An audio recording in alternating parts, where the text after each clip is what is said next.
Today, we're making a Mermaid Mai Tai with Ritual Zero Proof's rum alternative.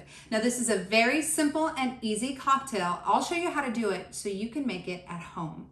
What we're gonna start with first is our triple sec. We're gonna add in about a ½ ounce of triple sec into our cocktail shaker. Now that we've added our triple sec, we're gonna go ahead and add 3/4 of an ounce of fresh lime juice. Next, we're gonna add a 1/4 ounce of orgeat syrup. Then we're gonna add in a 1/4 ounce of fresh ginger syrup. From here, we're gonna add ice and shake. Next, we're gonna add our cocktail into our glass. Now, I know what you're thinking, where's the rum? We're gonna add 2 ounces of Ritual Zero Proof's rum alternative right on top.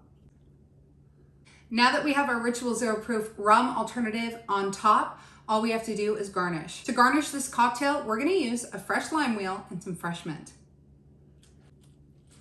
And there you have a Mermaid Mai Tai using Ritual Zero Proof's rum alternative. Easy, so you can do it at home too. Cheers.